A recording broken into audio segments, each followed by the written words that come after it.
What is it? Some Okay. What's your name? Where are you from? Manhattan, okay. It was a good Super Bowl, I heard, right? Good power. Happy with the results? Yeah. You won the bowl. Huh? You won the bowl. I won. How did I know? I saw you won the pool. I saw you won the pool. I felt at 8 times. Listen, don't get offended by what I tell you. I love you so much, but I felt you're still in the Super Bowl. Next thing going, you're going to be out of the Super Bowl, right? Okay, no, brother. Listen, for me, you're the highest. If I just go, I have to go on tour in about a month. I got to go to Manhattan also. I tell you, 8 times. I make it there 5 minutes. I always forget about Mitchell. You know what I'm saying? For me, you're the highest. If you live there, where do you live? In Manhattan. Upper West Side. Okay, you're the highest. You can make it to the Charlie Box show there? I've been there, yeah. Been there? Okay, so I got to tell you a little story. Ellie, I'll show you the picture later. I was a long-haired hippie. I mean, I had really long hair. And I was playing the rock and roll band. I really didn't know what day was Shabbos. I didn't know what day was Shabbos was. And you know, I wasn't so fond of that whole bed Knesset thing, you know. If I went to my aunt's house in Yom Kippur, she said I should go, so you know, I used to go, but I wasn't. I was a football, rock and roll, Leonard Skinner, you know what I'm saying? Stevie Ray Vaughan. Anyway, anytime, once I was in Central Park, you won't believe this story. I had just come back from a trip to Israel. My sister was in Israel, and my mother said go visit, whatever. And I felt something really big. I didn't know what it was though. But anyway, some guy in this kibbutz, and Gedi, he gave me Pirkei Avot, Pirkei Avot book. Anyway, I said I'll check it out. I told him I would check it out. Anyway, I'm sitting there in Central Park. You know where the fountain is? The fountain, there's the main fountain there in Central Park there. There's a lot of rollerblades going on, a lot of reggae, a lot of nice smells there. I guess interesting smells from the trees, you know, all sorts of other smells going on there.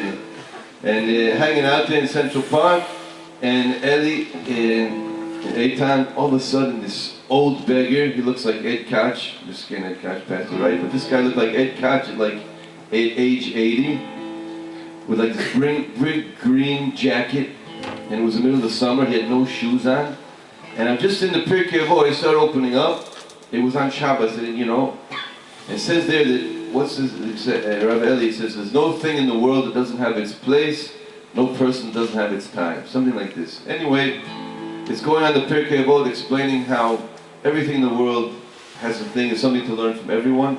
And this homeless beggar, he comes around, Eitan, and usually, you know, I'm from Connecticut, so my parents told me, you know, listen, homeless beggars, it's cool, but you know, you can't take risks, so you know, stay away from that stuff. And so I was a little bit nervous. I wouldn't like hanging out and speaking with homeless beggars. But here in the Pirkei Avot, it says there's something you can learn from everything. I said, let's check it out. I just came from Israel, felt the Holy Land. It's like my heart was open.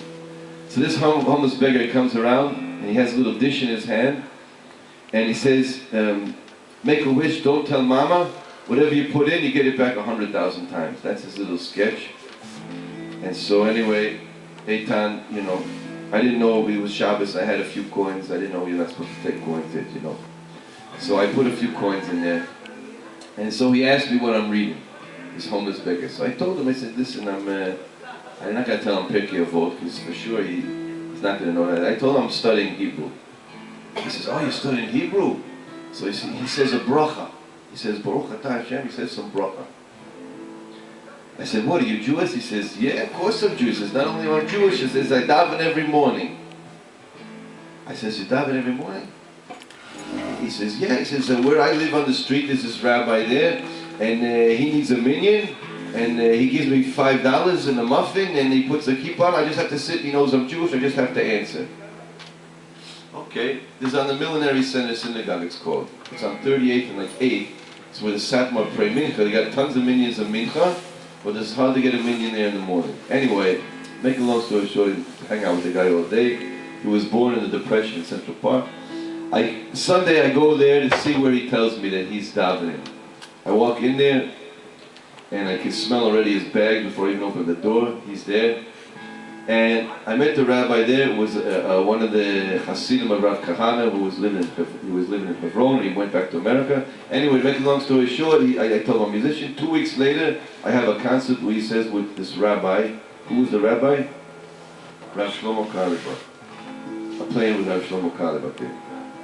So what happened? Before then, I had played with some famous people, some famous musicians, and you know, I played with Randy Brecker, Sweat on you know, Blood, Sweat and Tears. You don't know this is before you play.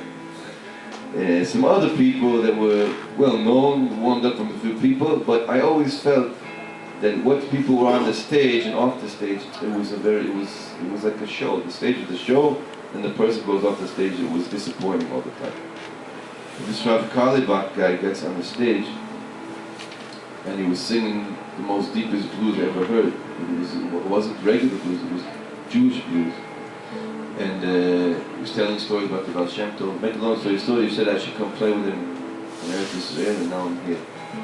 So I want to play a nigun that is, I feel Shlomo sends nigun down, you know. The truth is I could play a lot of nice songs, Eitan.